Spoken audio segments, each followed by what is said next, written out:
Menina de 15 anos grávida, identidade do pai da criança faz a mãe enlouquecer. Olá a todos. Aproveitem esses momentos de relaxamento enquanto assistem.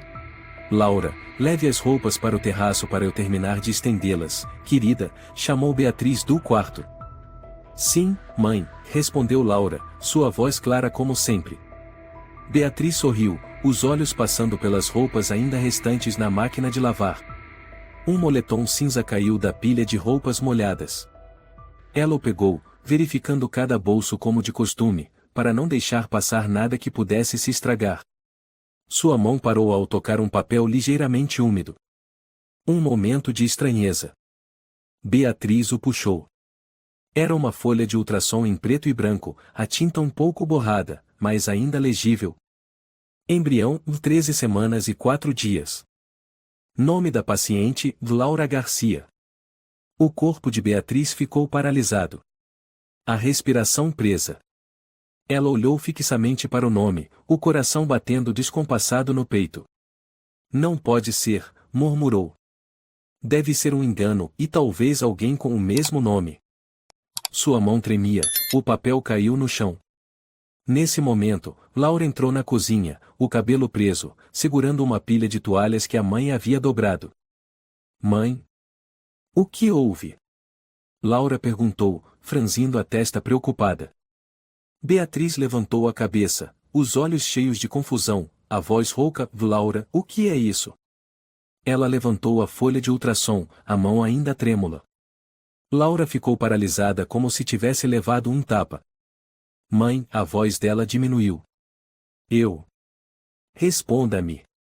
Beatriz gritou, pela primeira vez na vida levantando a voz para a filha. Laura colocou as toalhas na cadeira, o rosto pálido. Me desculpe. Isso é verdade? Laura, estou perguntando, é verdade que você está grávida? Laura abaixou a cabeça. Uma lágrima silenciosa caiu. Mãe, me desculpe. Eu estou grávida. A cozinha ficou assustadoramente silenciosa. O som dos carros na rua, o canto dos pássaros, tudo parecia ter sido sugado para um vazio. Beatriz ficou ali, os braços caídos, o coração despedaçado. O calor da manhã transformou-se em uma tempestade que levou embora toda a paz. Após um momento de silêncio, Beatriz puxou uma cadeira e sentou-se em frente à filha. Sua voz tentando manter a calma, Laura, diga-me. Quem é? Laura não respondeu. Ela ainda olhava para o chão, as mãos apertadas. Laura, isso não é algo que pode ser silenciado. Você tem apenas 15 anos. Quem fez isso com você? Laura balançou a cabeça. Eu não posso dizer. Beatriz bateu a mão na mesa e não pode dizer? Você sabe o quão sério isso é. Se você não falar, eu não posso protegê-la. As lágrimas de Laura caíram, ela começou a chorar, como uma criança encurralada. Eu tenho medo que você me odeie. Que não me ame mais. Beatriz cobriu o rosto, quase enlouquecendo de preocupação e raiva. Laura, eu te amo mais do que qualquer coisa. Mas você precisa me dizer. Quem fez isso com você? Silêncio. Então Laura levantou-se, tremendo, foi até a escrivaninha. Ela abriu a gaveta, pegou um pedaço de papel, escreveu algo. Quando voltou, colocou o papel na mesa. Apenas um nome. Daniel. Beatriz franziu a testa. Daniel quem? Laura não disse nada. Beatriz pegou o papel, leu repetidamente. Então, como um raio, ela recuou um passo, chocada. Não pode ser. Daniel, seu cunhado, marido de Clara, sua irmã com quem sempre foi próxima. O homem que sempre sorria educadamente, que trazia doces sempre que visitava. Aquele que frequentemente levava Laura para passear, às vezes a levava para a escola quando Beatriz estava ocupada. Beatriz sentiu o corpo gelar. Você está dizendo, é o tio Daniel? Laura apenas assentiu, incapaz de falar. Laura, você tem certeza? Não pode haver um engano? Talvez, alguém mais? Não, mãe. Laura chorava. Foi ele. Foi o tio Daniel. Na mente de Beatriz surgiram lembranças que ela havia ignorado. Daniel havia sugerido levar Laura para um passeio com sua filha Inês e amigos. Beatriz lembrava-se de Laura sorrindo constrangida quando ele mencionava a viagem só dos dois. E aquelas vezes em que ele acariciava o cabelo de Laura por tempo demais, ou o olhar estranho que lançava para ela. Mas Beatriz, como muitos, pensava, impossível. Daniel é um homem bom. Mãe, Laura disse baixinho, a voz embargada. Ele disse, e que se eu contasse e você perderia o emprego, eu seria levada para um abrigo. Ele jurou que você nunca mais me veria. Beatriz não podia acreditar no que ouvia. Ele ameaçou você assim? Laura sentiu, as lágrimas não paravam de cair. Eu estava com medo e não sabia o que fazer. Só queria esquecer. Mas agora, e não posso mais esconder. Beatriz levantou-se, abraçou a filha. Pela primeira vez em meses, percebeu que sua filha vivia em um inferno sem que ela soubesse. A dor, a culpa e a raiva se entrelaçavam, despedaçando Beatriz. Estou aqui agora. Não deixarei ninguém te machucar. Seja quem for. Não perdoarei. Nos olhos de Beatriz, uma chama começou a arder. Ela não era mais a mulher gentil da escola. Não era mais a mãe solteira resignada. Ela estava se tornando uma mãe disposta a enfrentar o mundo para proteger sua filha. O pequeno apartamento tornou-se sufocante como uma prisão. Após Laura ir para o quarto e fechar a porta, Beatriz ficou sentada na cozinha, o papel com o nome o Daniel ainda sobre a mesa, como uma faca cravada em seu coração. Não pode ser, murmurou. Ela pegou o telefone, discou o número de Clara. Beatriz. Aconteceu algo? A voz de Clara alegre como sempre. Beatriz engoliu seco. Clara, e seu marido? Daniel, e ele tem estado em casa nos últimos dias? Clara riu levemente. Claro, ele está em casa o tempo todo. Tirou alguns dias de folga, disse que precisava descansar. Por quê? Nada e nada. Beatriz desligou, a voz trêmula. Ela levantou-se, foi até o quarto de Laura. A menina estava encolhida na cama, abraçando um travesseiro. Laura, preciso saber de tudo. Do começo ao fim. Se não puder falar, escreva. Laura sentou-se, os olhos inchados, assentiu. Ela pegou um caderno na escrivaninha, escreveu linha por linha. A primeira vez foi em junho. Naquele dia, você foi à reunião de pais na escola. O tio Daniel me disse para esperar na casa dele. Disse que Inês estava na aula de arte, e a tia Clara no trabalho. Ele me deu suco de laranja. Depois, e fiquei com muito sono. Beatriz leu, as mãos tremendo. Quando acordei, e minha roupa estava molhada. Não entendi. Ele disse que tive um sonho molhado, depois me levou para casa. Desde então, ele sempre mandava mensagens, me chamava para ir à casa dele. Cada vez, ele trancava a porta. Uma vez, ele me ameaçou, se contar, sua mãe perderá o emprego. Vão te levar para um abrigo. Ele também disse, e que você foi uma aluna problemática, ninguém acreditaria em você. Eu estava com medo, e muito medo. Beatriz colocou a mão no peito, ofegante. Seu coração parecia apertado. Cada linha escrita pela filha era uma lâmina cortando sua carne. Laura, e você não tem culpa. A culpa é toda dele. Ele, e não é humano, disse ela, emocionada, abraçando a filha. Laura sussurrou, mãe, não me abandone. Nunca. Beatriz apertou o abraço. Eu prometo. Na manhã seguinte, Beatriz foi até a casa de Clara. A casa de 2 andares ficava em um bairro tranquilo, com uma treliça de flores roxas na frente. Clara estava regando as plantas, viu a irmã e exclamou alegremente, você veio me visitar de surpresa? Beatriz tentou manter a calma, sem rodeios. Clara, você precisa me ouvir, isso é muito sério. O que foi? Clara franziu a testa. Beatriz tirou a folha de ultrassom, colocou sobre a mesa de chá. Isto, e é da Laura. Clara ficou chocada. Laura, e está grávida? Meu Deus! Quem? Daniel. O quê? Clara levantou-se como se tivesse levado um choque. Você está louca? Laura escreveu o nome dele. Contou tudo. Não foi apenas uma vez, Clara. Ele abusou dela por meses. Não. Nunca.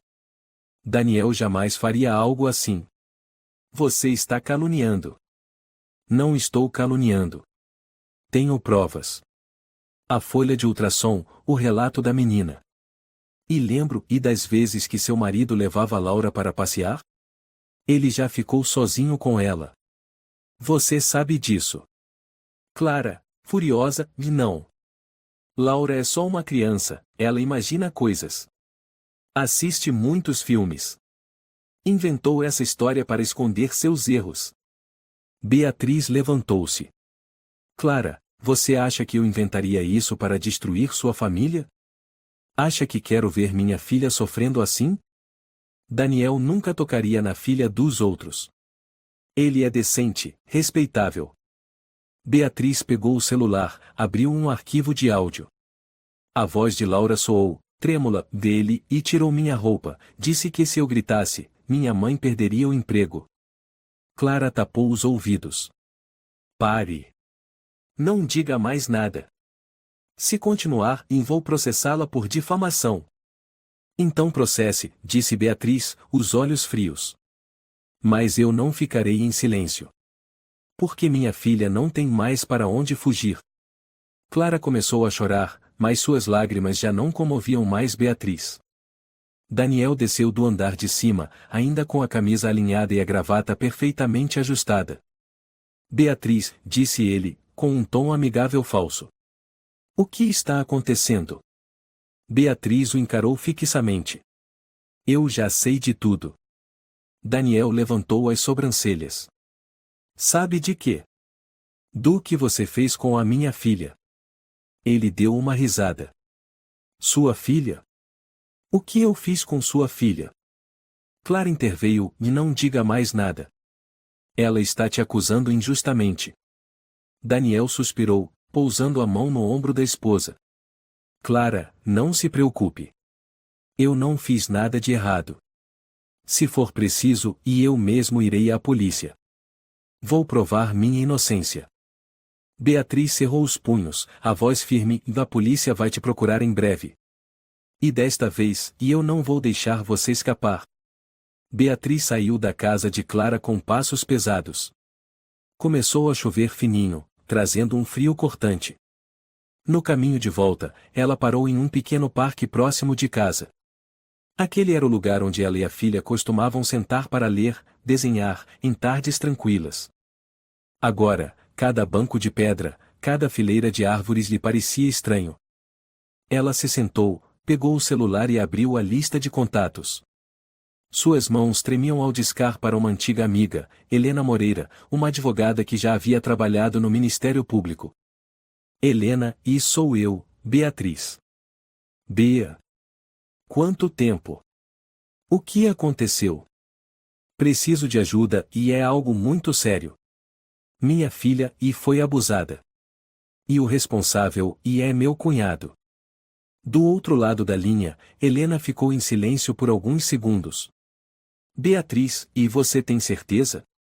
Mais do que de qualquer outra coisa. Eu tenho provas. Preciso saber o que fazer primeiro. Você já denunciou a polícia? Ainda não. Quero me preparar antes. Tenho medo, e se não fizer do jeito certo, ele vai negar tudo. Helena suspirou. Tá bem. Eu vou te ajudar. Me envie tudo o que você tiver, ultrassonografia, gravações, relatos. E Beatriz, e você precisa ser forte. Essa luta, não vai ser fácil. Eu sei, respondeu Beatriz, com voz firme. Mas eu não tenho mais escolha. Naquela noite, Laura estava com febre leve. Beatriz sentou ao lado da cama da filha, a mão sobre a testa da menina. Vamos ao médico amanhã, filha. Precisamos fazer todos os exames. Laura segurou a mão da mãe, e perguntou baixinho: será que as pessoas vão acreditar em mim, mãe? Beatriz sorriu, mesmo com o coração apertado. Você não precisa se preocupar com quem vai acreditar. Eu acredito. E vou fazer o mundo inteiro acreditar em você. Laura chorou. Mas dessa vez, suas lágrimas foram mais leves, como se parte da pedra em seu peito tivesse se dissolvido. Eu só queria que tudo voltasse a ser como antes. Beatriz beijou a testa da filha: as coisas nunca mais serão como antes. Mas eu prometo, e você vai viver. Sem mais medo. Lá fora, a chuva caía mais forte. Mas dentro do quarto pequeno, a luz quente permanecia acesa. E no coração daquela mãe, uma batalha havia oficialmente começado. No dia seguinte, Beatriz acordou cedo. Ela não foi trabalhar. Pediu licença, com um motivo simples e emergência familiar. Laura ainda estava no quarto, encolhida sob as cobertas. Estava visivelmente mais magra. Seu rosto estava abatido, os lábios ressecados, e o olhar vazio, como se sua alma tivesse sido drenada. Beatriz colocou a mão nas costas da filha. Vamos, filha, vou te levar ao médico. Não se preocupe com nada. A mamãe vai estar com você o tempo todo. Laura não respondeu, apenas assentiu levemente. Beatriz sabia que aquela menina estava lutando contra o medo, a vergonha e o vazio. A clínica particular ficava na esquina da rua principal, onde trabalhava uma velha conhecida de Beatriz, a doutora Paloma Soares, especialista em ginecologia e psicologia de adolescentes. Paloma, por favor, e examina com cuidado. Eu preciso saber com clareza. Bea, você não precisa explicar nada. Esse tipo de coisa tem que ser tratado com extrema cautela. Laura foi levada para uma sala de ultrassonografia separada. Beatriz esperou do lado de fora, com as mãos tão apertadas que estavam pálidas. 20 minutos pareciam pesar como blocos de concreto. Paloma saiu da sala, com a ficha médica na mão e o rosto sério. A Laura está com 14 semanas e 2 dias de gestação. O batimento cardíaco está estável, o feto se desenvolve normalmente.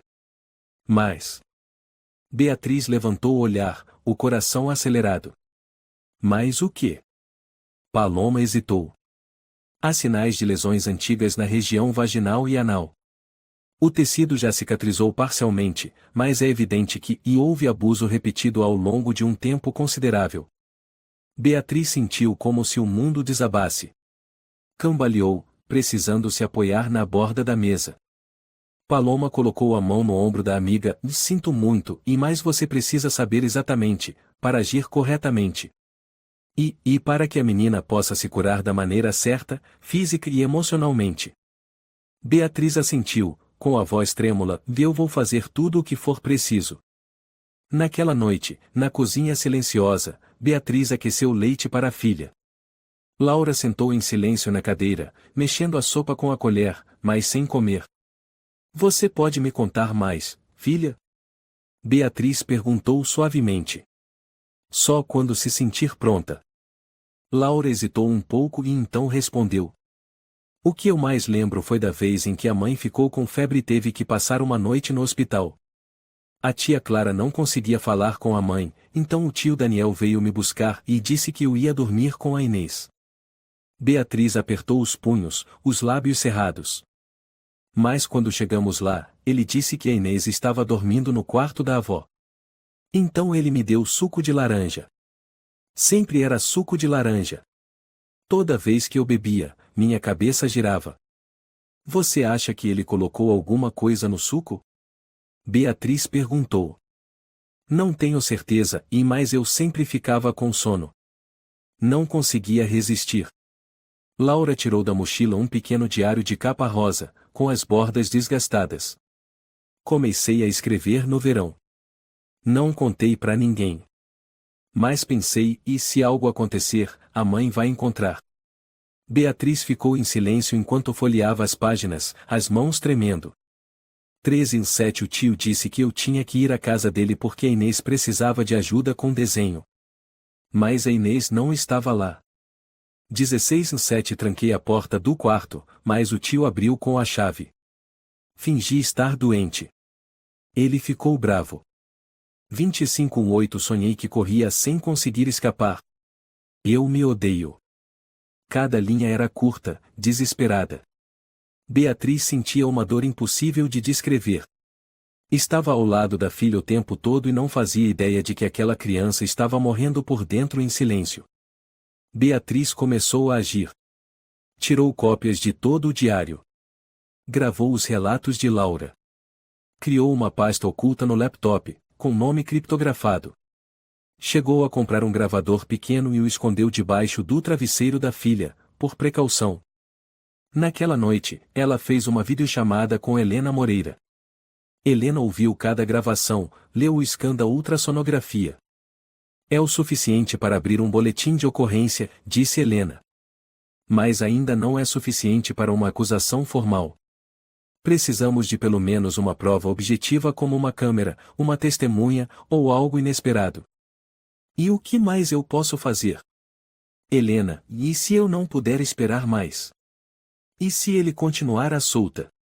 Bea, você precisa ter paciência. E proteger a Laura a todo custo. Um passo em falso e aquele homem pode inverter toda a história. Beatriz assentiu. Eu entendo. Na terça-feira, Beatriz recebeu uma convocação urgente da escola. A diretora, Dona Marisa Duarte, a recebeu com um semblante sério. Beatriz, alguns alunos estão dizendo que sua filha está grávida. Beatriz respondeu friamente, sim. E isso está relacionado a um caso grave de abuso. Entendemos. Mas alguns pais estão exigindo que Laura seja retirada da sala, por prejudicar a moral dos filhos deles. Beatriz bateu com a mão na mesa, Laura é vítima. Vocês não podem tratá-la como uma criminosa. Marisa desviou o olhar e não estou tomando partido. Mas estamos sob pressão. Espero que compreenda. Beatriz se levantou. Não. Eu não compreendo. E não vou permitir que ninguém intimide minha filha. Ao voltar para casa, Beatriz contou tudo a Laura. A menina ficou em silêncio por um longo tempo, depois sussurrou. Se eu morresse, a mamãe sofreria menos, né? Beatriz ficou paralisada. Depois correu e abraçou a filha com força, e não fale isso. Você é o meu mundo. Se você desistir, eu não consigo continuar viva. Desculpa, mãe, mas eu tenho nojo de mim mesma. Cada vez que olho no espelho, eu só sinto dor. Beatriz tirou de uma gaveta uma foto antiga, uma imagem das duas no Parque Ibirapuera, quando Laura tinha 10 anos. Você se lembra desta foto? Naquele dia você pintou uma árvore de azul. Todo mundo riu, disse que estava errado. Mas você disse, se eu vejo azul, então é azul. Laura sorriu levemente. Você é a menina mais corajosa que eu já conheci. E ainda é. Cada dia que você vive, você está vencendo. Laura abraçou a mãe com força. Naquele momento, não havia mais lágrimas, apenas amor suavizando as feridas mais profundas. Ao cair da noite, Beatriz ligou o notebook. Criou uma nova pasta. Plano Esperança, um plano para proteger Laura e expor o criminoso. Ela começou a escrever um diário. Eu sou Beatriz Garcia, mãe de Laura. Minha filha foi abusada. Eu não percebi os primeiros sinais. Mas a partir de hoje, eu verei tudo. Não deixarei a escuridão engolir minha menina mais uma vez. Ao lado, Laura dormia profundamente. Seu rosto estava mais leve. Beatriz puxou o cobertor com delicadeza para cobrir a filha. Ela sabia que a batalha ainda seria longa. Mas pelo menos, havia reencontrado seu motivo para lutar. Não mais por raiva. Mas por amor. E por todas as crianças que não têm mais voz. 2 dias depois, Beatriz voltou à casa da irmã, Clara. Mas dessa vez, não era uma conversa entre irmãs. Ela foi como mãe, levando todas as provas. A campainha tocou, e a porta se abriu. Clara apareceu com um rosto surpreso. Você de novo? A voz dela soava cansada, mas também defensiva. Me deixe entrar. Beatriz não esperou resposta e entrou direto. Na sala, Daniel estava assistindo TV. Ele olhou e sorriu com falsidade. De novo, Beatriz? Persistente, hein? Beatriz não respondeu. Abriu a pasta e tirou várias cópias, exames de ultrassom, diário, prints de mensagens, laudo médico e até um pendrive com gravações. Clara olhou os documentos, seus olhos passando rapidamente por cada página. Daniel continuou sentado, com a mesma expressão indiferente. Isso é tudo o que tenho, disse Beatriz. Não são suposições. Nem boatos. São relatos da própria Laura, sinais de abuso repetido, datas que coincidem com quando Daniel a levava para a escola ou para passeios. Tenho gravações, o diário, até o histórico de localização do celular. O que vocês têm a dizer? Clara olhou para o marido. Daniel. Ele deu um sorriso cínico e se recostou no sofá. Palavras de uma criança. Uma menina pode imaginar qualquer coisa. Vai ver, ela engravidou de algum moleque e inventou tudo isso para se livrar. Você acha que a sua irmã não seria capaz de planejar isso? Cala a boca. Beatriz gritou. Você é um monstro. Uma menina de 15 anos não inventa detalhes tão horríveis assim. Você destruiu a vida dela. Roubou a infância da minha filha. Você não tem o direito de me caluniar. Daniel se levantou, com a voz alterada. Vou te processar. Clara continuava paralisada. Ela pegou o ultrassom, as mãos tremendo. Bea, e você tem certeza? Não pode estar enganada? Eu já me enganei muitas vezes, Clara. Toda vez que ele levava a Laura, toda vez que ele acariciava o cabelo dela, você achava normal. Sabe por que vim aqui hoje? Para destruir minha família? Não. Porque eu deixei minha filha sozinha com seu marido, sem nunca desconfiar. Acreditei que ele era um homem decente. E o preço que minha filha pagou, e foi uma criança no ventre e uma dor que nunca vai passar. Clara recuou, deixando cair o papel. Daniel avançou e se colocou na frente da esposa. Ela não tem prova concreta. Isso tudo pode ser falso. Qualquer um consegue um ultrassom. Quem garante que as gravações são reais? Cadê eu nelas? Beatriz pegou o celular e abriu uma gravação. A voz de Laura soava entrecortada, mas clara. O tio Daniel disse que se eu contasse para mamãe, ela ia perder o emprego. E eu ia ser levada pro abrigo. Eu fiquei com medo. Não contei para ninguém. Ela pode ter ensinado a menina a dizer isso. Daniel gritou. Ninguém viu nada. Não tem câmera, não tem testemunha. Isso tudo é invenção. Beatriz olhou para Clara. Você ainda quer defendê-lo? Clara permaneceu em silêncio.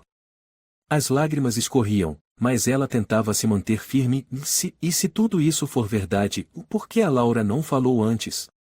Por que não pediu ajuda? Por que ela foi ameaçada?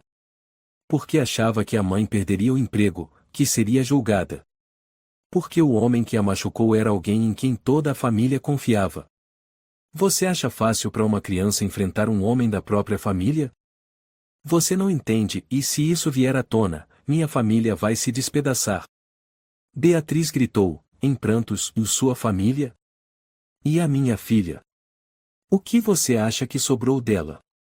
Ninguém respondeu. A sala mergulhou em silêncio. Daniel explodiu. O que vocês querem? Me destruir para não sobrar paz para ninguém? Ela é louca. Aquela menina também é louca. Beatriz se aproximou dele, encarando-o nos olhos. Eu fui cega. Mas de agora em diante, serei o seu pior pesadelo. Ela se virou para Clara pela última vez. Você ainda tem uma escolha. Mas saiba, a justiça vai chegar. Cedo ou tarde. Ela saiu. E a chuva começou a cair. Naquela noite, Beatriz ficou na sala, sob a luz fraca. Laura dormia profundamente, mas ela não conseguia fechar os olhos. Cada vez que piscava, via o rosto de Daniel e ouvia o choro da filha. O celular vibrou. Uma mensagem de um número desconhecido. Pare agora. Ou você vai pagar caro. Beatriz leu e releu. Um arrepio percorreu sua espinha. Mas ela não sentiu medo. Pelo contrário, aquilo apenas confirmava que ela estava no caminho certo. Ela encaminhou a mensagem com a foto da ameaça para Helena. Helena respondeu rápido. Anota esse número. Não apague nada. Amanhã vou pedir para investigarem. Cuidado, Bea. Esse sujeito é capaz de qualquer coisa. No dia seguinte, Beatriz foi à delegacia local. Entregou todo o dossiê a uma agente chamada Letícia Fernandes que parecia mais atenta que o normal. Você tem certeza que quer abrir o processo? Tenho absoluta certeza. Vamos registrar o depoimento e encaminhar os documentos ao promotor. Mas, e preciso ser honesta, e sem testemunha direta ou vídeo, é difícil conseguir denúncia formal. Beatriz apertou as mãos e eu entendo. Mas não vou desistir. Letícia assentiu e farei o que estiver ao meu alcance. Ao sair da delegacia, Beatriz se sentiu como entrando num labirinto sem saída. Falam de justiça como algo óbvio. Mas quando se está diante dela, só se vê portas trancadas. Naquela noite, enquanto lavava a louça, ouviu batidas fortes na porta. Ao abrir, viu tinta preta borrada no vidro e a palavra "o mentirosa". Beatriz ficou paralisada. O vizinho, seu Miguel, do andar de cima, apareceu pela varanda. Beatriz, aconteceu algo? Hoje de manhã vi um homem estranho com uma lata de tinta. Beatriz cerrou os lábios. O senhor lembra do rosto dele? Só vi que usava moletom preto e máscara. Nunca vi antes. Obrigada. Seu Miguel balançou a cabeça e, se precisar, posso testemunhar. Fui policial. Sei como funcionam essas ameaças. Beatriz assentiu, emocionada. Mais uma peça do quebra-cabeça. Pequena, mas cheia de esperança. Laura saiu e, ao ver a mancha de tinta na janela, ficou apavorada. Eles odeiam você, mãe? Por minha causa. Beatriz abraçou a filha. E não, Laura. Eles odeiam porque eu revelei a verdade. E há pessoas que não suportam a luz. Laura ficou em silêncio por um momento, depois perguntou baixinho: eu deveria pedir desculpas para a mãe e por tudo? Beatriz respondeu com a voz embargada: e não. Nunca. Você é a vítima. E é a pessoa mais corajosa que eu já conheci. Laura encostou a cabeça no ombro da mãe, e pela primeira vez em semanas, seus olhos marejados não tremiam mais. Beatriz sentou sozinha na sala de estar. Reabriu os áudios e ouviu novamente cada relato de Laura. Cada palavra era como um soco no peito. Mas ela não ouvia para se torturar. Ouvia para lembrar. Para não vacilar. Para manter claro o motivo pelo qual precisava continuar. Lá fora, a chuva voltou a cair. As gotas batiam na janela como sussurros de almas sofridas que um dia foram esquecidas. Beatriz se levantou e limpou a tinta da vidraça. A palavra "o mentirosa" foi desaparecendo. Mas o olhar determinado dela só ganhava mais força. Uma semana após prestar queixa na delegacia, Beatriz recebeu uma notificação da Secretaria de Educação. O conteúdo era direto. Suspensão temporária da professora Beatriz Garcia de suas atividades de ensino, enquanto aguardamos o resultado da investigação referente à conduta considerada antiética. Ela ficou paralisada na sala da diretoria, o papel tremendo em suas mãos. Marisa, e isso é uma piada? Sua voz mal saía. A diretora Marisa Duarte evitava o olhar. Bea, eu sinto muito. Recebemos uma denúncia anônima de que você está espalhando informações falsas, prejudicando o ambiente escolar. Denúncia anônima. Com base em quê? Onde está a ética quando a minha filha é a vítima e eu sou suspensa por tentar protegê-la? Eu entendo, mas estamos sob pressão. Alguns pais assinaram juntos uma solicitação exigindo providências. Eles dizem que você não está em condições emocionais para continuar em sala de aula. Beatriz soltou o ar com um sorriso amargo.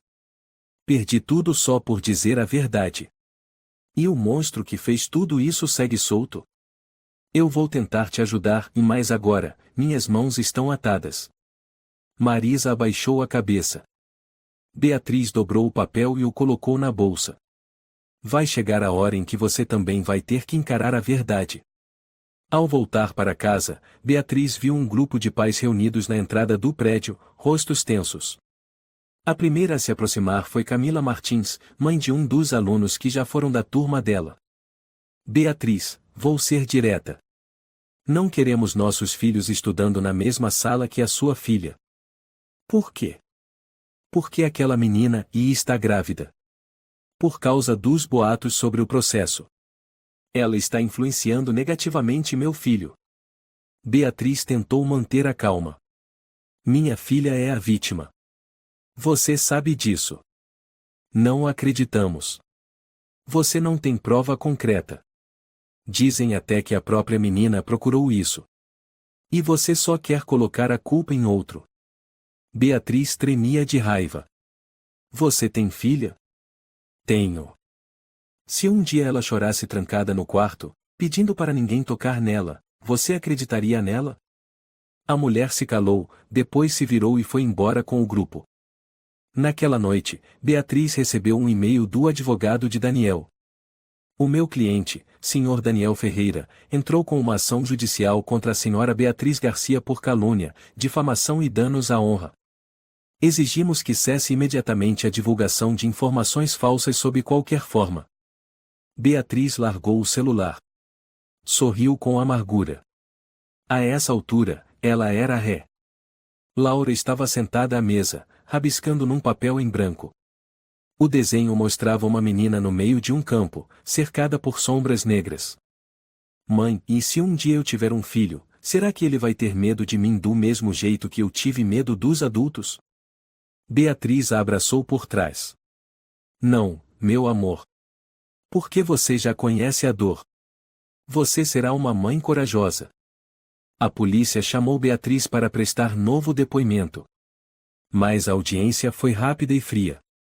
O investigador responsável, Rafael Gonçalves, abriu a pasta e leu mecanicamente.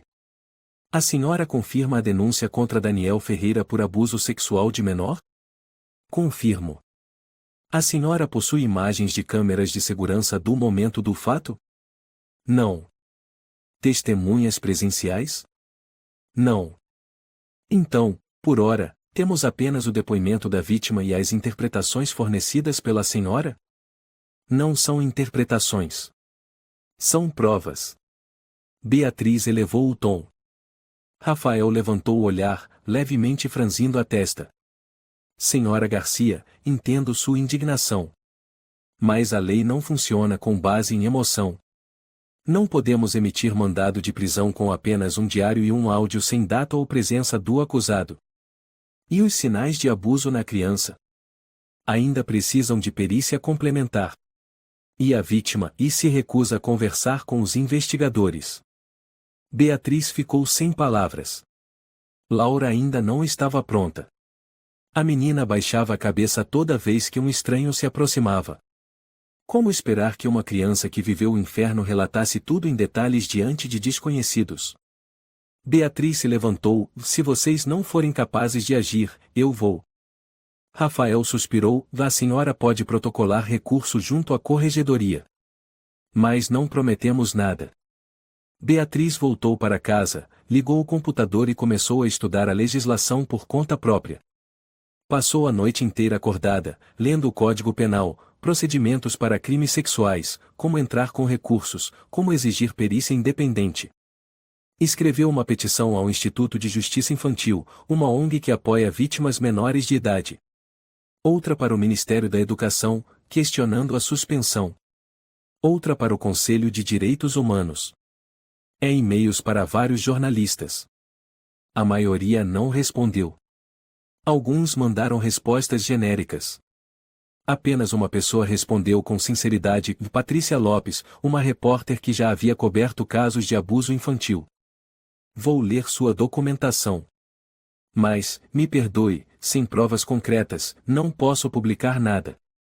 A lei é rígida. Vou acompanhar o caso. Um dia, enquanto levava Laura a uma consulta nutricional, alguém chamou por trás. Beatriz? Ela se virou. Era Lúcia Tavares, uma colega de escola antiga, hoje funcionária da Vara Distrital de Pinheiros, na Lapa. Meu Deus, e quanto tempo! Como você está? Beatriz sorriu, sem alegria, e vivendo em meio ao furacão. Lúcia olhou para Laura e baixou o tom: É você quem está processando o Daniel Ferreira? Beatriz assentiu. Você o conhece? Trabalhei com ele quando eu era estagiária no escritório Castro e Lima Advogados. Um sujeito liso, falso e com fama bem suspeita. Mas ninguém nunca teve coragem de enfrentá-lo. Agora alguém teve. Lúcia assentiu. Se precisar de orientação legal da Associação de Juristas pela Infância, posso indicar. Mas saiba, essa luta é desigual. Beatriz segurou a mão da filha. Não quero igualdade. Quero justiça. Naquela noite, Laura deixou um bilhete em cima da escrivaninha. Beatriz o encontrou enquanto arrumava o quarto. Mãe, desculpa por fazer você passar por tudo isso. Eu sei que a senhora está lutando por mim. Mas se um dia a mãe cansar, eu vou continuar. Não quero ser vítima para sempre. Quero crescer para proteger você. Beatriz apertou o bilhete contra o peito, e as lágrimas escorreram. Talvez estivesse perdendo para o mundo inteiro. Mas no coração da filha, ela ainda era uma heroína. Num domingo, alguém bateu na porta. Beatriz abriu.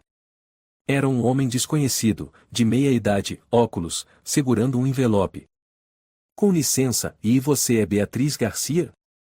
Sim. Fui encarregado de entregar isso. Ele foi embora imediatamente. Ela fechou a porta e abriu o envelope. Dentro, havia uma foto de Laura em frente ao portão da escola, e ao fundo, a silhueta de Daniel. Uma anotação dizia: Dia 23/7 às 14h12 Laura saiu da aula mais cedo, Daniel veio buscá-la. A fonte original será enviada se você continuar lutando. Beatriz afundou na poltrona. Pela primeira vez, ela sentiu que não estava mais sozinha. Beatriz sentada sozinha na sala de estar, o envelope misterioso sobre a mesa. A foto de Laura ao lado de Daniel era inegável. As memórias confusas em sua mente se repetiam como um filme, em cada palavra da filha, cada momento de dúvida, cada negativa da polícia, da irmã, dos colegas de trabalho. Ela pegou o telefone e ligou para Helena Moreira. Helena, recebi uma foto. Alguém enviou. Daniel e Laura, dia 23/7. Anotação clara, parece ser de um observador particular. Guarde bem. Vou solicitar uma perícia na imagem. Se coincidir com o relato de Laura sobre as vezes que foi levada a um hotel, isso será um golpe fatal. Mas quem enviou? Não importa agora. Pode ser alguém que suspeitava de Daniel.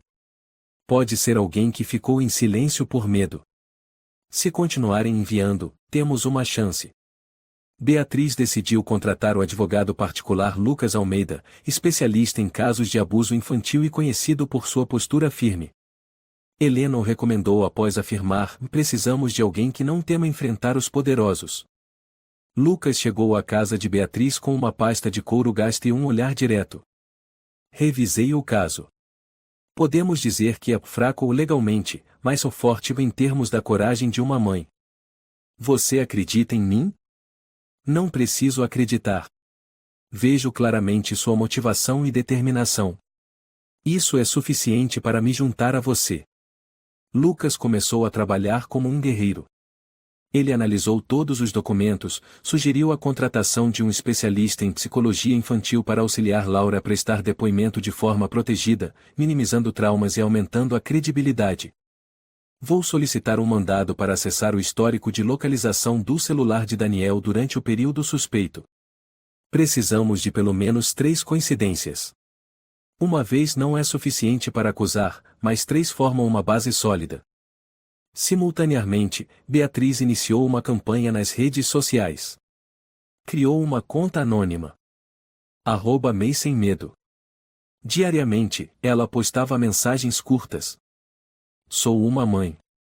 Minha filha foi abusada. Bati à porta da família, eles a fecharam.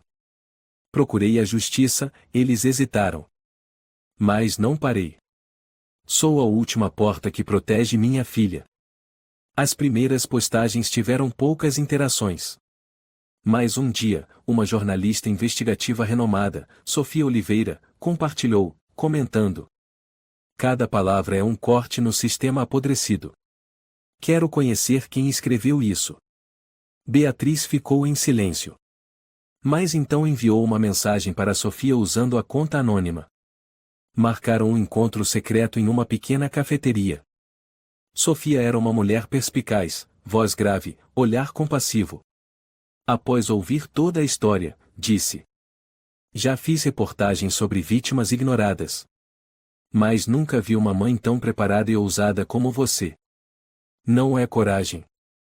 É porque não tenho mais nada a perder. Sofia sorriu, então lutaremos juntas. Vou investigar Daniel.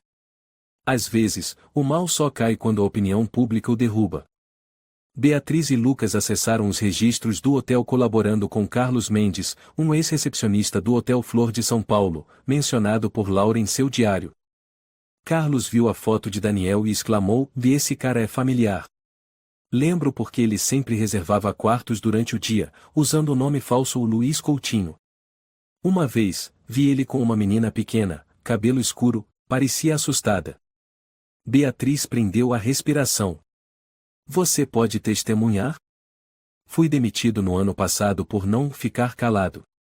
Não tenho mais medo. Lucas assentiu. Precisamos dos registros de entrada e das câmeras, se ainda estiverem disponíveis. Conheço o antigo gerente. Vou tentar conseguir.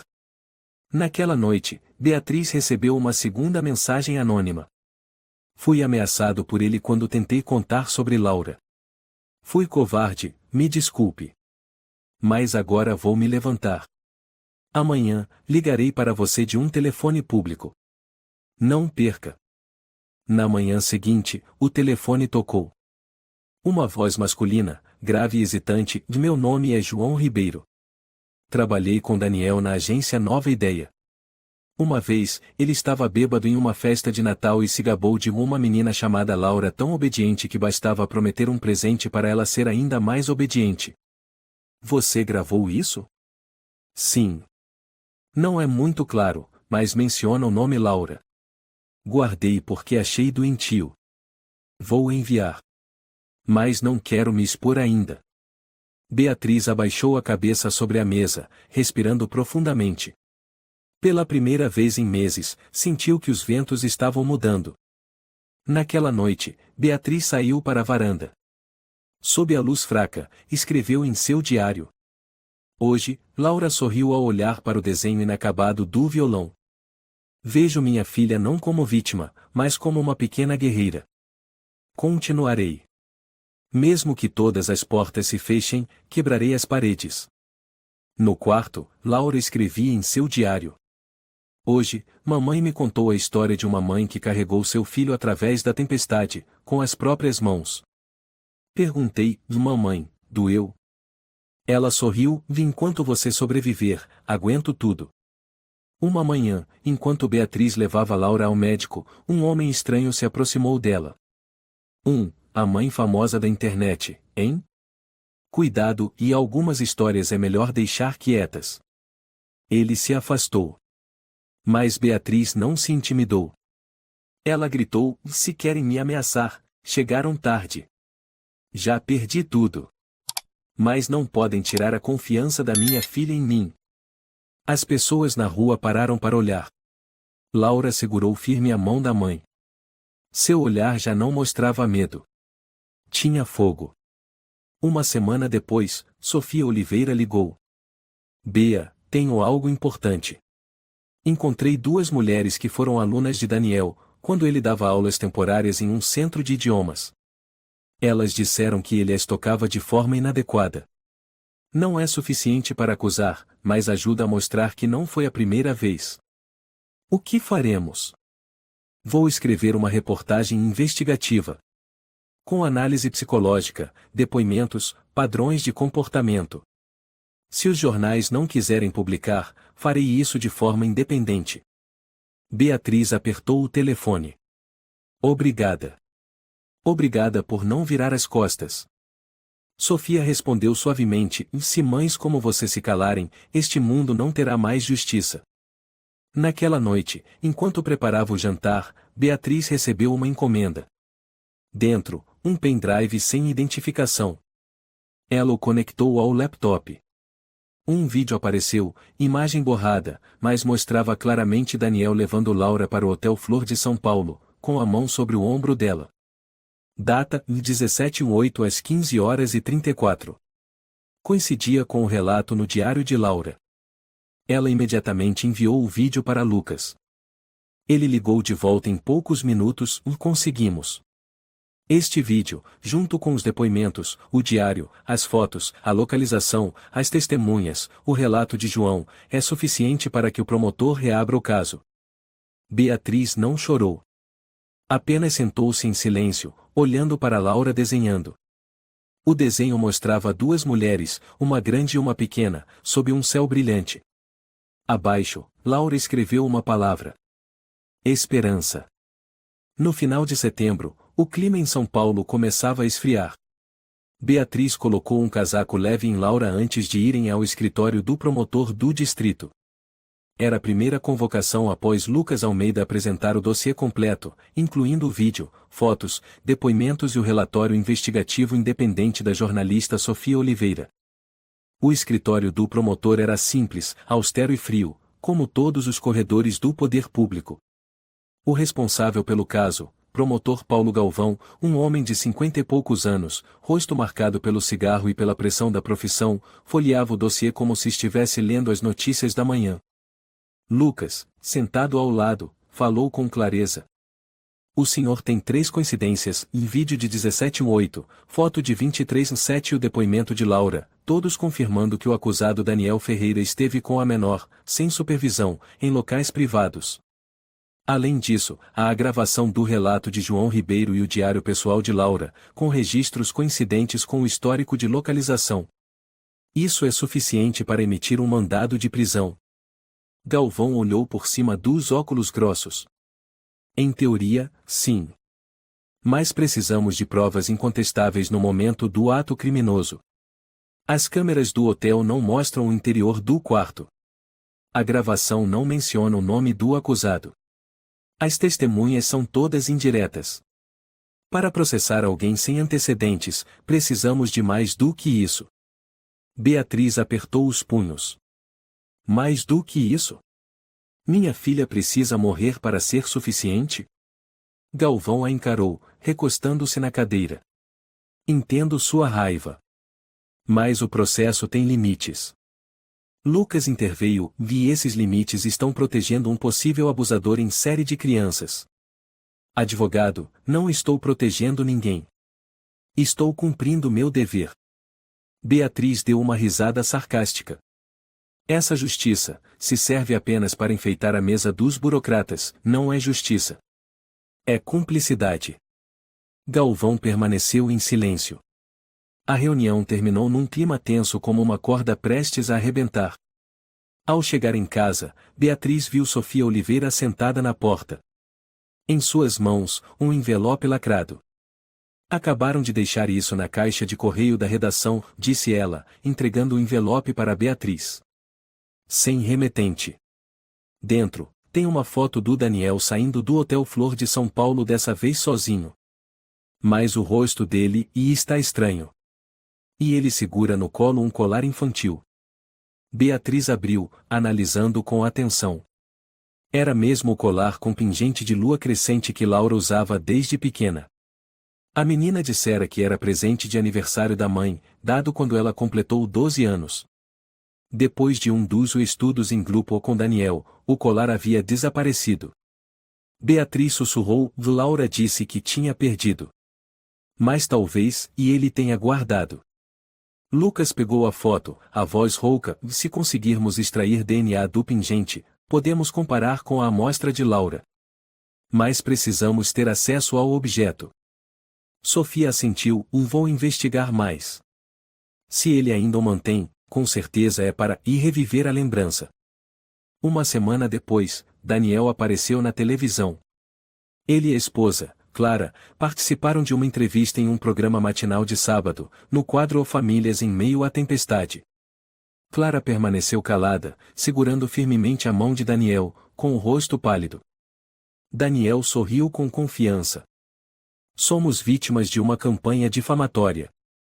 Uma mãe desequilibrada, obcecada pelo medo, arrastou a filha para uma farsa absurda. Eu amo Laura como se fosse minha sobrinha. Nunca imaginei que a bondade pudesse ser tão distorcida. O apresentador perguntou, o senhor nega completamente qualquer envolvimento? Não fiz nada de errado. Se necessário, estou disposto a ir ao tribunal para provar minha inocência. Beatriz assistia da sala, olhando para o rosto dele, sentindo como se alguém estivesse drenando o sangue de seu corpo. Laura virou o rosto e chorou. Ela desligou a TV, abraçou a filha. Você não precisa escutar nada do que ele diz. Temos a verdade. Teremos justiça. Laura tremia, estou cansada, mãe. Ele está em todo lugar. Na TV, na minha cabeça, até nos meus sonhos. Beatriz sussurrou, um dia, você vai lembrar que ele não passa de um fantasma do passado. Lucas continuou enviando pedidos de acusação ao Ministério Público Superior. Mas um por um, as respostas eram as mesmas, provas insuficientes. Sofia decidiu publicar toda a série investigativa em sua plataforma independente, Voz Justa. O título da primeira reportagem: O silêncio mata mais de uma vez. Subtítulo: O dossiê de Beatriz Garcia, a mãe que lutou sozinha. A matéria foi amplamente compartilhada. Mais de 20.000 visualizações nas primeiras 24 horas. Algumas organizações se manifestaram, Salvem a Infância, Rede de Mães Livres e até grandes influenciadores pediram a reabertura do caso. Mas a grande mídia permaneceu em silêncio. Um dos principais jornais, o jornal A Verdade, entrou em contato com Sofia, propondo publicar a matéria com a condição de remover o nome de Daniel. Trocar os nomes dos personagens. Sofia recusou. Não precisamos de meia-verdade. Naquela noite, o telefone de Beatriz tocou. Uma voz masculina, grave e ofegante, sou João Ribeiro. Não aguento mais. Vou me apresentar. Ouvi Daniel mencionar claramente o nome de Laura na festa de Natal. Tenho a gravação original, mais longa, mais clara. E lembro de quem estava lá também, Álvaro Soares, o contador da empresa. Vou levá-lo para falar com o advogado. Beatriz parou por um momento, você, e vai mesmo testemunhar? Minha filha tem a mesma idade da Laura. Se eu me calar, não conseguirei mais encará-la. 3 dias depois, Lucas enviou a notificação, o promotor Paulo Galvão havia oficialmente reaberto o caso. Daniel foi intimado com urgência, obrigado a entregar todos os seus dispositivos eletrônicos pessoais. Ele recusou. Um mandado de busca foi expedido imediatamente. No dia 16 de outubro, a polícia revistou a casa de Daniel. No sótão, encontraram uma caixa de madeira com vários objetos infantis, presilhas de cabelo, cadernos escolares, e um pingente de lua crescente. O DNA no pingente bateu 100% com o de Laura. Clara desabou ali mesmo. Chorava aos gritos, sentada no chão. Eu não sabia. Eu juro que não sabia. Daniel foi detido preventivamente por 48 horas. Mas seu advogado contra-atacou com força, pedindo adiamento da acusação por falta de testemunha direta no momento do suposto abuso. Paulo Galvão agora sofria imensa pressão pública, mas ainda hesitava. O tribunal precisa de um depoimento direto da vítima. Beatriz estava sentada em silêncio na sala de espera do tribunal. Laura ao seu lado, segurando firme a mão da mãe. Mãe! O que foi, filha? Se eu não conseguir contar tudo, você vai ficar brava? Beatriz balançou a cabeça. Você só precisa dizer o que lembrar. Ninguém pode te obrigar a ser mais forte do que aguenta. Laura respirou fundo. Então eu vou falar. Por você. A audiência a portas fechadas foi realizada no dia 19 de outubro. Laura sentou-se diante da câmera na sala de escuta protegida, com uma psicóloga ao lado e Lucas acompanhando à distância. O depoimento da menina durou 43 minutos. Às vezes, ela engasgava, precisava parar para respirar. Mas nunca desistiu. Cada resposta era verdadeira a ponto de arrepiar. O tio Daniel dizia que se eu contasse, minha mãe perderia o emprego. Na primeira vez, eu não sabia o que estava acontecendo. Só senti minha roupa molhada e dor. Ele sempre dizia, se você se comportar, sua mãe vai ser feliz. Eu odiava quando ele tocava meu cabelo. No final, a sala ficou em silêncio absoluto. Só o som da gravação seguia, como uma música fúnebre para o silêncio que durou tempo demais. Galvão tirou os óculos, limpou os olhos. Pela primeira vez, seu olhar não tinha mais a frieza lógica de um promotor. Naquela noite, Beatriz recebeu a notícia: o tribunal havia aceitado a denúncia formal. Daniel seria preso e aguardaria julgamento. Ela ficou em silêncio no escuro, lágrimas escorrendo pelo rosto. Não era de alegria. Era porque, enfim, uma fresta de justiça havia se aberto. E depois de meses de abandono, ameaças, difamação e uma mãe solo, uma criança ferida e finalmente foram ouvidas. No dia da primeira audiência pública, o salão estava lotado. Os assentos de trás eram ocupados por jornalistas, organizações de proteção à infância, e alguns amigos de Beatriz, incluindo Helena Moreira, Sofia Oliveira, Carlos Mendes e o Sr. Miguel, o vizinho do andar de cima, que sempre acompanhou discretamente cada passo da mãe e da filha. Daniel sentou-se no banco dos réus, vestindo terno cinza, gravata vermelha, cabelo penteado para trás, tentando parecer tranquilo. Mas seus olhos já não tinham mais o mesmo orgulho. Clara não compareceu à audiência.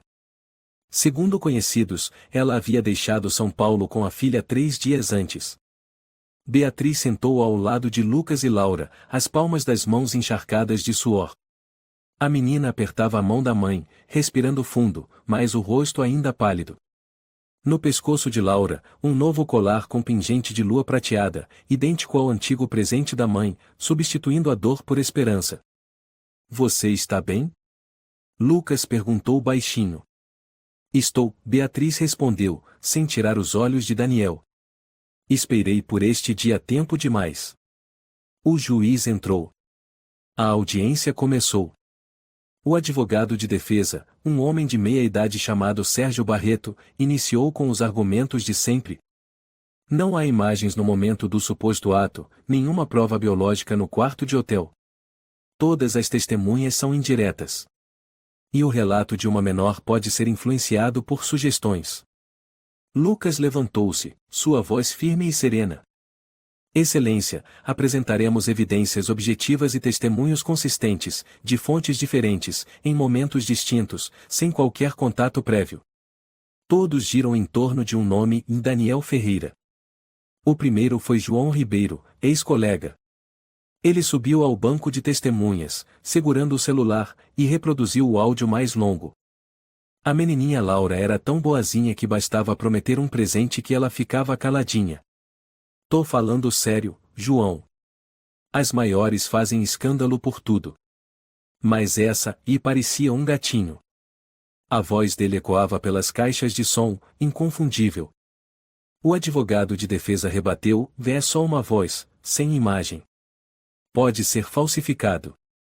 João respondeu com calma: tenho também a mensagem que Daniel mandou depois da festa, me agradecendo por ficar de boca fechada.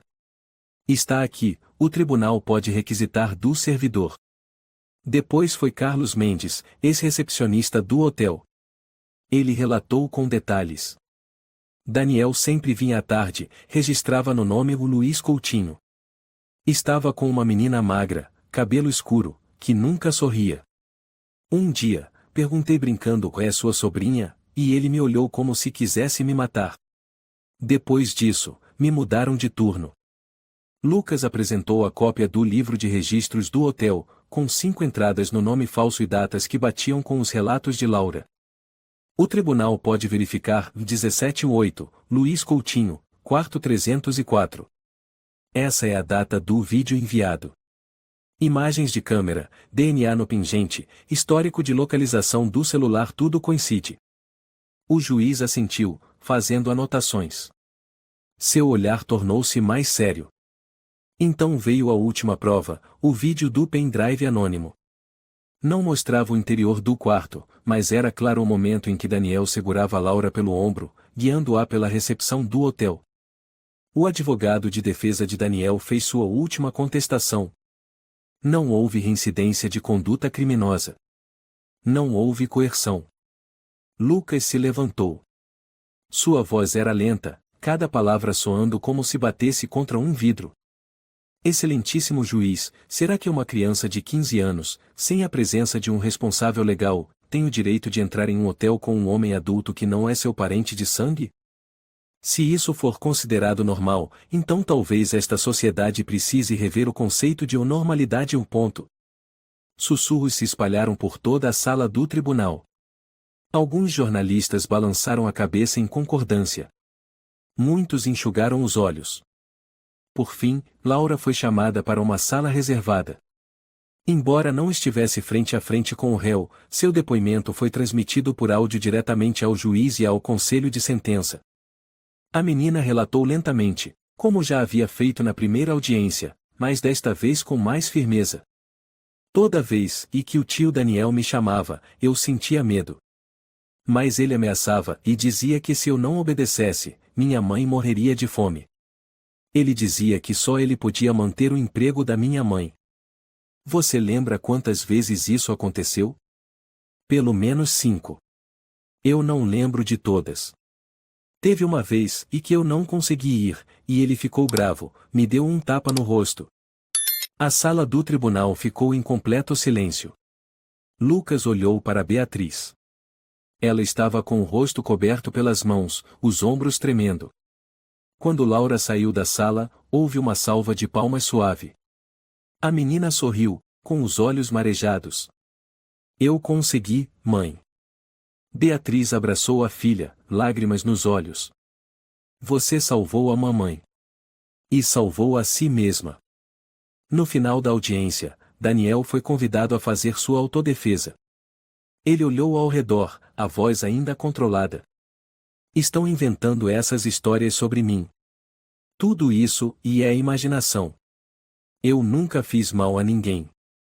Beatriz se levantou de repente, olhando-o fixamente. Daniel, quando você colocou as mãos na minha filha, você estava imaginando. Quando ameaçou que se ela contasse, eu perderia o emprego, você estava imaginando. O juiz fez um gesto pedindo ordem no tribunal. Mas ninguém repreendeu Beatriz. Daniel riu com desdém. Não tenho medo. Porque sou inocente. Sofia Oliveira, sentada nas últimas fileiras, falou em voz alta. Então por que você guardou o colar da menina em uma caixa de madeira por 2 anos? Daniel ficou sem palavras, desviando o olhar. O juiz declarou. A sentença será proferida após a análise completa de todas as provas. Naquela noite, Beatriz e Laura deixaram o tribunal de mãos dadas. A imprensa as cercou. Um jovem repórter perguntou. Beatriz, se amanhã o tribunal não der um veredito favorável, o que a senhora pretende fazer? Beatriz sorriu suavemente, seus olhos já sem o medo de antes. Eu vou continuar. Estou acostumada a lutar no escuro. E agora, que a luz brilhou, eu não vou deixar que ela se apague. Dia da sentença. O tribunal inteiro permaneceu em silêncio, como se prendesse a respiração. As pessoas que acompanharam Beatriz durante toda essa dolorosa jornada estavam presentes: Helena, Lucas, Sofia, Carlos Mendes, Sr. Miguel, todos sentados em silêncio nas cadeiras da plateia. Daniel foi conduzido à sala, algemado, com o rosto pálido. Já não havia mais o ar de arrogância de sempre. 2 dias de detenção aguardando a sentença haviam arrancado a máscara que ele usará por tantos anos. Agora, restava apenas um criminoso sem saída. Laura estava sentada ao lado da mãe, nos braços de Beatriz. Desde o julgamento, vinha recebendo cuidados psicológicos especializados. Embora magra e frágil, seus olhos brilhavam com uma luz que antes nunca havia existido, a luz de quem finalmente está viva. O juiz falou com uma voz grave que ecoou por toda a sala. Após a análise completa das provas, o depoimento direto da vítima, a coerência nos relatos das testemunhas, gravações de áudio, vídeos, dados do hotel, o DNA extraído dos objetos. O conselho de sentença conclui: o réu Daniel Ferreira é culpado pelo crime de abuso sexual de menor de idade, com agravante por conduta repetitiva e ameaças psicológicas à vítima. Um longo silêncio se seguiu.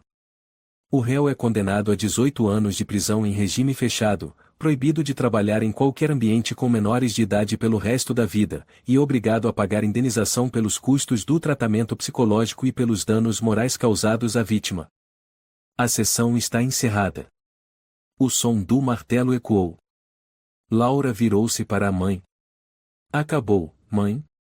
Beatriz assentiu, abraçando a filha com força. Acabou. A partir de agora, tudo recomeça, meu amor. A imprensa noticiou com destaque. O cunhado perfeito era, na verdade, um monstro disfarçado. Mãe solo abala o sistema judicial. A vitória da coragem sobre o silêncio. Daniel foi transferido para o presídio de segurança máxima do complexo penitenciário de Guarulhos. A mídia continuou explorando os detalhes do processo. Muitos pais que já haviam deixado seus filhos no centro onde ele trabalhava começaram a se preocupar. 2 jovens, que haviam sofrido assédio mais leve, vieram a público afirmar que os já desconfiavam, mas tinham medo de serem ridicularizadas. Clara, esposa de Daniel, divulgou um pedido público de desculpas por meio de um vídeo nas redes sociais. Sentada em frente à câmera, os olhos vermelhos de tanto chorar, ela declarou: "Eu defendi meu marido porque não queria acreditar que isso fosse verdade. Mas hoje, quero pedir desculpas a Beatriz e a Laura por ter virado as costas quando elas mais precisavam." Beatriz assistiu ao vídeo. Não sentiu ódio, mas também não perdoou. Apenas suspirou, colocando a mão sobre a da filha. Não precisamos de desculpas. Precisamos de mudança. 1 mês depois, Beatriz foi reintegrada à sua antiga escola. A diretora Marisa Duarte a recebeu com um abraço hesitante, mas sincero. "Bea, eu devo a você um pedido de desculpas." "Tudo bem. Eu entendo que você teve que fazer escolhas sob pressão." Marisa olhou nos olhos de Beatriz. "Quero convidá-la para participar de um novo programa de ensino voltado para alunos em situação especial. Você seria a pessoa mais adequada." Beatriz sorriu. "Eu aceito. Mas com uma condição." "Que condição?" "O programa precisa se chamar Esperança. Marisa riu. "O nome que a Laura escolheu para o bebê que carrega?" "Sim. Porque essa criança é o futuro." Em dezembro, Laura deu à luz. Uma menina saudável, com 3,2 kg, olhos castanho escuros e mãos minúsculas que agitavam no ar em busca de calor. Na sala de parto, Beatriz segurava firme a mão da filha, emocionada e trêmula. "Qual será o nome da bebê?" perguntou a enfermeira ao entregar o bebê para Laura.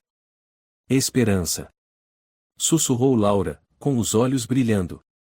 "Porque ela é a esperança." Beatriz chorou. Pegou a neta no colo, encostando-a com delicadeza no peito e murmurou: "A esperança é o caminho que nós mesmas abrimos, passo a passo." A repercussão do caso chegou até o Congresso Nacional. Uma jovem deputada enviou um convite para que Beatriz atuasse como consultora de um novo projeto de lei. Projeto de Lei de Proteção de Menores contra Abusos em Ambientes Familiares Estendidos. Beatriz participou da reunião com ativistas sociais, advogados e psicólogos. Ela relatou cada etapa, desde a descoberta do ultrassom até bater a porta de cada órgão competente. Eu não sou uma mulher forte. Eu sou uma mãe. E uma mãe encurralada pode se tornar qualquer coisa que for preciso para proteger seu filho. Todos na sala se levantaram e aplaudiram. Uma jovem psicóloga, Teresa Costa, se aproximou e disse: "Você não salvou apenas sua filha. Salvou também todas as crianças sem voz." Sofia Oliveira publicou um livro baseado no caso, com o título A Mãe que Não Temeu. Na primeira semana de lançamento, o livro entrou para a lista dos mais vendidos em São Paulo. Durante a primeira sessão de autógrafos, Sofia se levantou no meio da multidão e apontou para uma mulher que segurava um bebê. Essa é Beatriz Garcia. A história no livro não é ficção. É real. E ela é o motivo pelo qual eu continuo sendo jornalista. A multidão aplaudiu em uníssono. Beatriz sorriu levemente, ainda abraçada à pequena Esperança, que dormia profundamente. Laura recebeu autorização especial para estudar em casa durante os 3 primeiros meses após o parto. Beatriz contratou um professor de artes, Diego Moreira, um jovem paciente e entusiasmado. Nas primeiras aulas, Laura ainda se sentia insegura. Mas pouco a pouco, seus traços voltaram a ganhar leveza. Um dia, Beatriz abriu a porta da sala de estudos e viu Laura finalizando uma grande pintura, uma mulher de pé em meio a um campo de cevada, com uma garotinha pequena segurando firmemente sua mão. "Como se chama esse quadro?" perguntou Beatriz. "O Caminho da Esperança", respondeu Laura, sorrindo. Beatriz se aproximou, acariciou os cabelos da filha.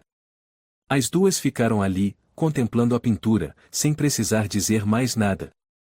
À noite, Laura ninava Esperança no quarto, enquanto Beatriz estava na varanda, olhando para o céu.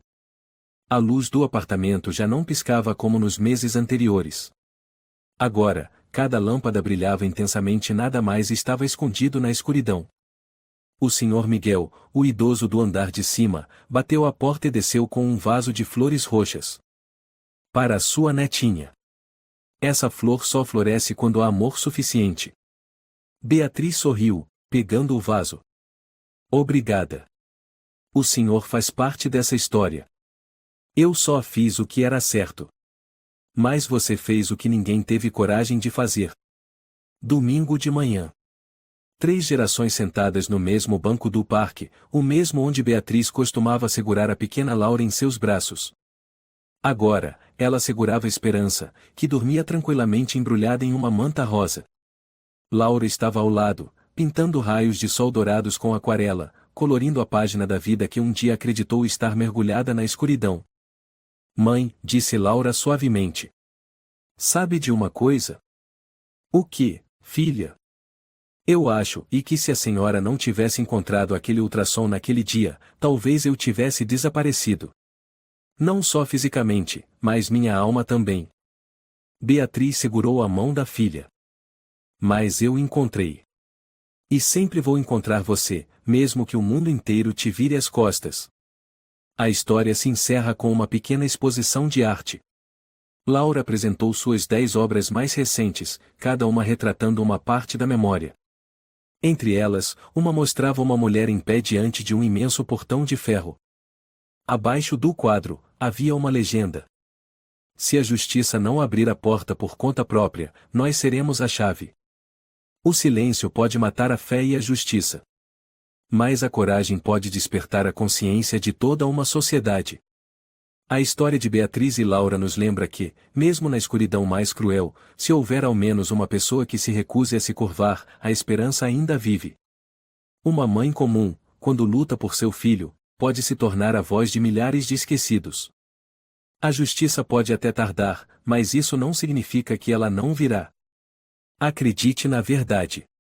E nunca tema quando estiver do lado certo. Se você gostou desta história, convidamos você a dar um like e se inscrever em nosso canal. Seu apoio nos motiva a continuar trazendo histórias comoventes quase todos os dias. Estamos muito agradecidos pelo seu apoio. Até breve.